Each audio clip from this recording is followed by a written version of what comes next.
Donc, bonjour à tous et à toutes. Donc, nous sommes Florine et Célia, infirmières et infirmières puéricultrices au sein de la néonatologie de l'hôpital Nord-Ouest à Villefranche-sur-Saône.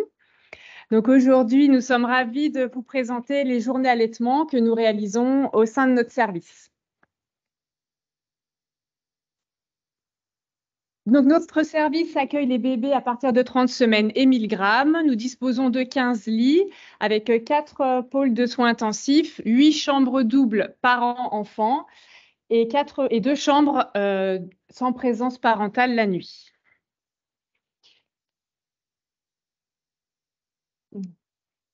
Donc, voici nos chambres parents-enfants. Donc, sur la première photo, vous voyez une famille qui est installée, donc avec 2 lits, la couveuse.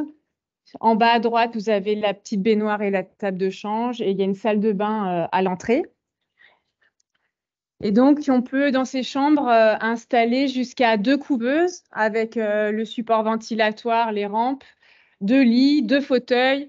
Voilà, quand il y a des jumeaux, par exemple, ou lorsqu'on doit doubler les chambres lorsque cela est nécessaire. Et nous avons aussi une chambre où on peut installer une famille avec des triplés, par exemple. Donc, dans notre service, les parents restent dormir pour la majorité. Le papa ou le coparent, grâce au congé de présence parentale, est de plus en plus présent. Et l'organisation est à la carte. Chaque famille s'organise comme elle le souhaite, notamment lorsqu'il y a des fratries.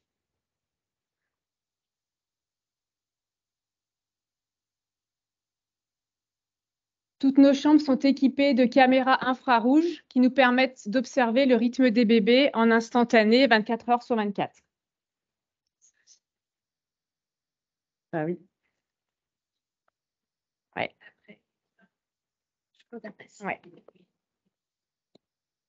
Alors, pour vous parler de l'origine de ce projet de journée allaitement, elles sont nées suite à la mise en place dans le service, enfin suite aux réflexions de travail du groupe allaitement maternel et surtout suite à l'étude ALAIS qui a été conduite dans notre service.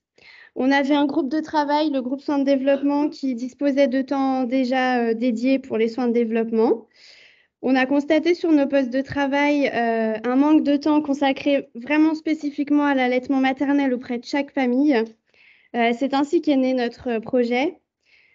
Soutenu par l'encadrement et toute l'équipe paramédicale et médicale, ces journées favorisent le soutien et la promotion de l'allaitement maternel dans notre service. Toutes les professionnelles, infirmières et infirmières puéricultrices qui participent à ces journées suivent régulièrement des formations autour de l'allaitement maternel.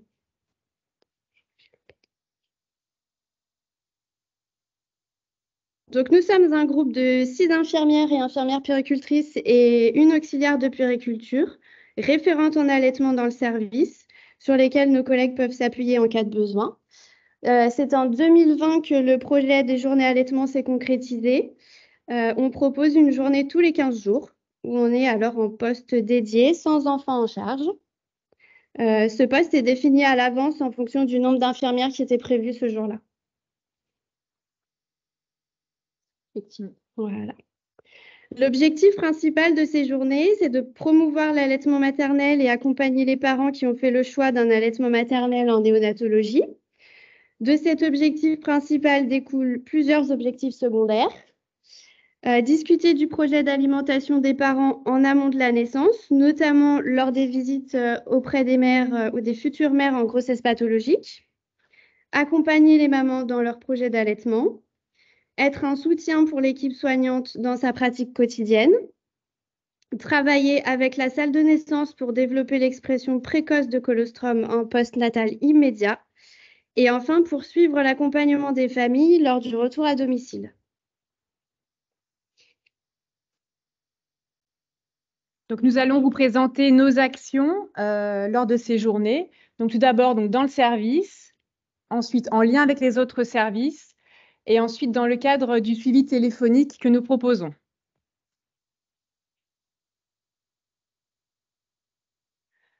Donc, en pratique, une journée type, nos journées allaitement. Donc, en arrivant le matin, on fait un point avec l'équipe sur les difficultés rencontrées dans les allaitements en cours. Elles nous transmettent leurs besoins et cela va déterminer nos priorités. Nous réalisons des entretiens avec pour support une fiche de suivi que je vous présenterai juste après. Donc, par exemple, nous faisons le point sur les quantités recueillies, sur le nombre de recueils de la maman, sur l'organisation de ceux-ci. Nous réalisons des observations et cotations de tétées à l'aide de la fleur de lait. C'est donc l'occasion de la présenter et de l'expliquer à la maman. Nous accompagnons aussi dans les positions d'allaitement. C'est un peu aussi les moments où on a du temps, par exemple, pour s'installer au lit et proposer d'autres choses. Nous abordons aussi les problématiques liées au tire-lait, s'il y a d'éventuels problèmes, des douleurs ou à l'évolution, et à l'évolution aussi du projet. Et enfin, nous prenons un temps de transmission auprès de nos collègues. On leur fait un retour directement sur la situation qu'on a vue avec la maman. Et ensuite, on fait aussi un retour sur le logiciel voilà, pour tracer la journée. Donc, c'est un accompagnement global que nous proposons avec pour fil conducteur soutien, réassurance, écoute et valorisation parentale. L'organisation de ces journées est propre à chacune, toujours dans le respect du rythme de l'enfant et de sa famille, et elle est donc modulable en respectant les objectifs de la journée. Et avec le recul, afin de proposer un accompagnement global, nous tendons vers des journées de plus en plus longues. On était parti sur 8h, 16h, et en fait, on dépasse tout le temps. Donc, on fait 10 heures, voilà, on va dire à peu près. On part quand on a fini.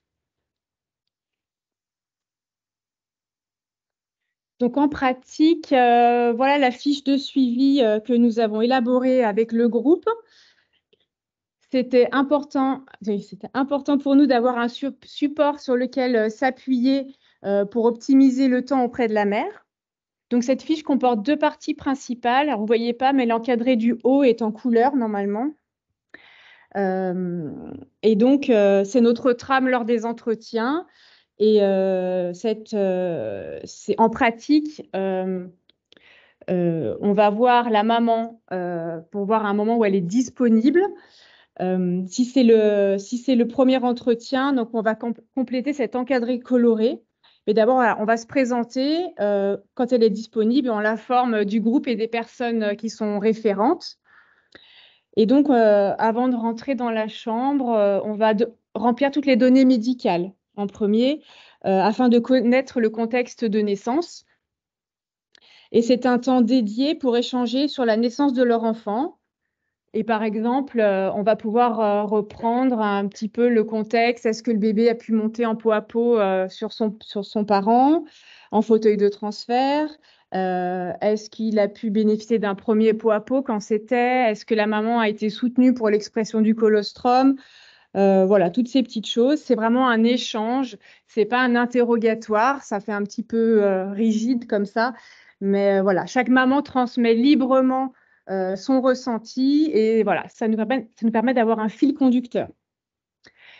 Et donc, dans l'encadré blanc, c'est les mises à jour qui concernent le projet. À chaque journée allaitement, on va remplir cet encadré avec le terme, le poids de la journée, les rations où il en est dans la semaine.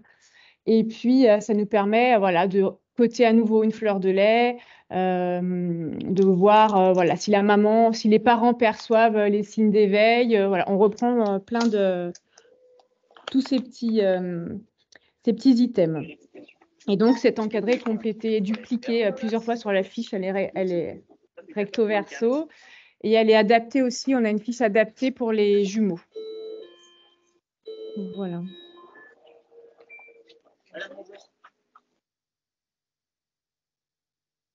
Donc, lors de ces journées, on travaille aussi en lien avec d'autres services. D'abord avec le service de grossesse pathologique auprès des mères qui sont hospitalisées en menace d'accouchement prématuré. Ça nous permet une rencontre en amont de la naissance des deux parents pour échanger autour du projet d'allaitement.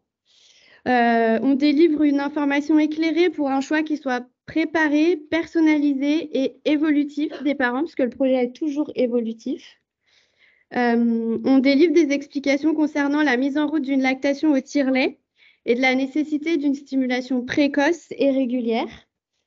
On donne également des explications concernant l'expression manuelle à H1, H2 de la naissance, au moyen de démonstration ou de vidéo. On vous en montre une juste après.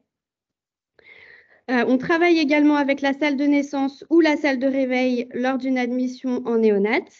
Dans ces cas-là, on va accompagner directement dans l'expression manuelle afin de pouvoir apporter le colostrum au bébé. Et enfin, on travaille avec les services de pédiatrie selon les besoins et demandes des équipes pour des interventions ponctuelles.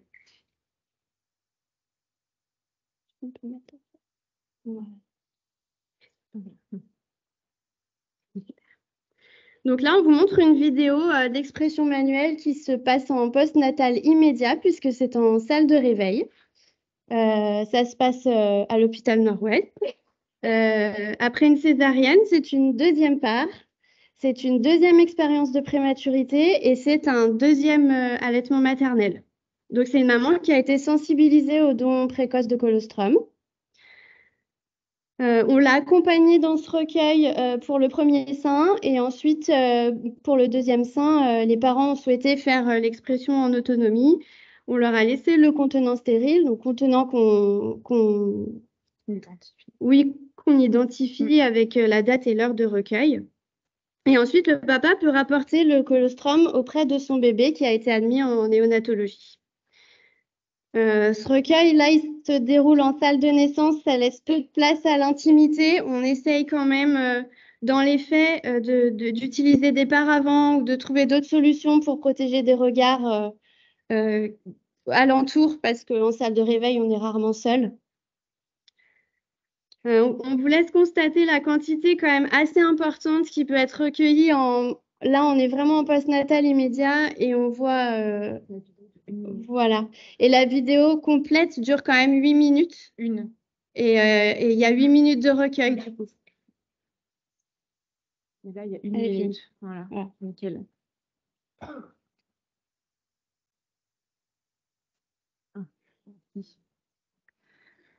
Donc, dans le cadre du suivi téléphonique que nous proposons lors de ces journées, nous disposons d'une ligne téléphonique dédiée sur laquelle nos collègues peuvent nous joindre facilement dans la journée ou les mamans peuvent nous rappeler aussi sur cette ligne. Donc, on appelle toutes les mamans qui sont sorties en allaitement et qu'on a vues du coup pendant les journées allaitement. On leur a demandé avant si elles étaient OK pour qu'on les rappelle.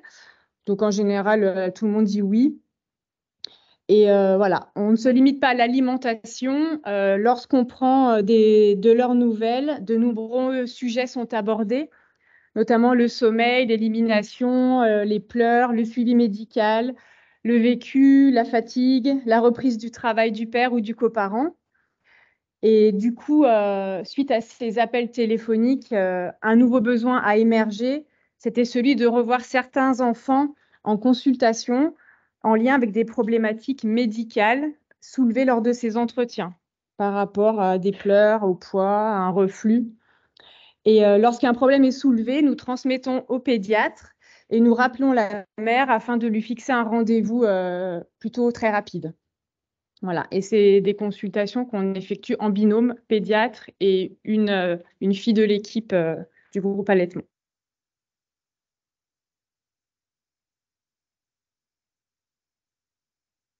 Alors, quels sont les intérêts de ces journées? À l'échelle de l'hôpital, il s'agit de développer l'offre de soins et répondre à notre mission de santé de soutien à l'allaitement maternel.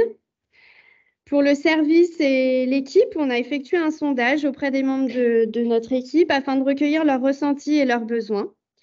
Globalement, ces journées sont ressenties comme complémentaires à la prise en charge quotidienne en s'intégrant directement dans le projet de soins. Toutes les soignantes qu'on a pu interroger perçoivent cette journée comme étant un soutien dans leur pratique. Elles permettent de prendre le temps, d'accompagner, soutenir, faire le point sur le projet et parfaire la prise en charge globale. Et les retours sur les transmissions sont également positifs, tant sur les transmissions à l'équipe que sur la traçabilité dans notre logiciel. On a une rubrique spécifique suivi allaitement qui est complétée par nous en journée allaitement et quotidiennement par les infirmières et par les AP de la vibronnerie. Concernant les parents, le retour est également positif sur nos interventions au quotidien et a posteriori quand on les a au téléphone dans le cadre du suivi téléphonique qu'on propose. Elles sont vécues comme un soutien dans le projet alimentaire et l'entretien, c'est vraiment un réel espace de parole pour eux. Nous sommes en cours de réflexion concernant un outil d'évaluation. Pour l'instant, l'évaluation se fait plutôt dans le couloir lorsque les familles nous interpellent spontanément et nous parlent de leur allaitement et de son évolution. Enfin, pour nous, ces journées nous apportent un sentiment de reconnaissance et de valorisation de nos compétences et de notre expérience. Le fait aussi d'être plusieurs à effectuer ces journées, on a un sentiment de partage, ce qui ne pourrait pas être le cas si c'était une seule personne dédiée qui puisse faire ces journées-là. Donc, on peut partager entre nous et ça, c'est plutôt satisfaisant pour nous.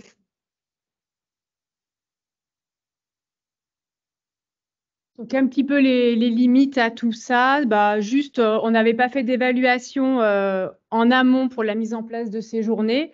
C'est notre expérience qui a fait émerger ce besoin et on a travaillé sur un profil de poste et on a démarré. On aimerait bien qu'il y ait une étude qui soit menée par des professionnels formés à la recherche parce qu'on ne sait pas trop extraire les chiffres. Et ensuite, la fiche de suivi aussi, elle n'est pas encore intégrée à notre logiciel. Du coup, ce qui donne lieu à une double transmission. On perd un peu de temps à écrire à plusieurs endroits. Mais voilà. Et sinon, cette fiche aussi, elle a des données qui sont ni extraites ni exploitées.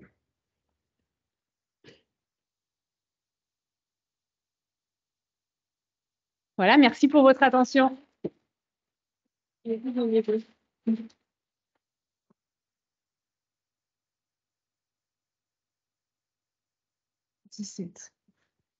Ça va. Alors, est-ce qu'il y a des questions dans la salle là?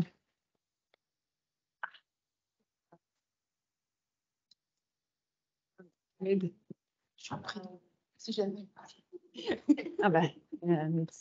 Ouais. C'est vrai. Oui, bonjour, je suis Nathalie Prado, infirmière puéricultrice à l'hôpital de Fontainebleau. Ah, merci. Je voulais avoir votre ressenti, parce que nous, en fait, on fait tous les premiers mercredis du mois. Donc, on est 4 puéricultrices au niveau de la nurserie et maternité, où en fait, on fait une journée, enfin, ça dure 3 heures, à peu près entre 3 et 4 heures, selon les mamans qui sont là, où on fait une journée d'allaitement, cours d'allaitement, où en fait, c'est plus un échange, où on essaye de voir un peu les pratiques, de savoir si les mamans, c'est leur premier allaitement ou si c'est leur premier enfant. Et en fait, ça fait pareil, un échange, en fait, mais c'est en anténatal, en fait. Donc, je voulais savoir si vous pratiquez ça ou vous faites juste en postnatal. Alors, nous, on fait que en postnatal parce qu'on travaille au sein de la néonate, effectivement. Par contre, les sages-femmes à la maternité, elles organisent des réunions en amont. Voilà. Mais c'est vrai que nous, on intervient individuellement dans les chambres.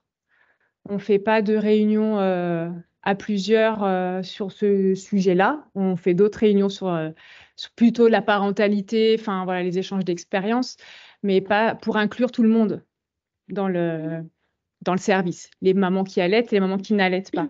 Mais alors que nous, c'est que des mamans, enfin, qui ont le projet en fait d'allaiter, Ouais. qui viennent. C'est comme un cours de sage-femme, sauf que c'est des puères qui l'officient. Et en fait, il y en a qui sont là à se dire, peut-être que je vais allaiter ou peut-être que je vais pas allaiter. Donc en fait, c'est vrai que c'est un échange. Et après, on les retrouve en maternité et Ouais. du coup, elles ont moins d'appréhension parce qu'on Carrément. parle vraiment de tout. On parle de l'anatomie du sein avec tout ce qui va arriver et puis le positionnement et le questionnement. Et souvent, il y a des papas aussi qui sont là et du coup, ça permet de faire un échange avant. Oui, effectivement, c'est une bonne solution, un bon exemple. Voilà, nous, la chose qu'on fait du coup, sinon, c'est quand on est en poste ces journées-là, on descend en grossesse patho, on appelle nos collègues sages-femmes et on voit qui elles pensent qu'on pourrait passer voir pour discuter alimentation. Et en fonction du choix de chacune ou des idées à peu près, ben, on oriente un peu différemment pour qu'elles soient informées. Et on en profite pour présenter le service, leur proposer de venir visiter, tout ça. Voilà. Après, là, on est dans le cas d'enfants prématurés pour ces dames-là qu'on rencontre en grossesse pathologique. Ça va être une naissance prématurée la plupart des cas. Du coup, les enjeux sont pas les mêmes. Nous, on va insister sur l'importance du tire-lait, la lactation induite au tire-lait, etc. L'expression manuelle, la vidéo. Voilà, c'est pas les mêmes enjeux sur une naissance prématurée que sur un enfant à terme, je pense. Après, nous, c'est vrai qu'on englobe tout aussi. Oui, voilà. oui. Oui, voilà. Je m'excuse, je vais prendre encore la parole, mais je trouve que c'est vraiment une journée très, très stimulante. Et puis, pour m'intéresser depuis de longues années à l'implantation des soins de développement en France, je trouve que c'est très réjouissant de voir qu'il se passe des choses intéressantes partout.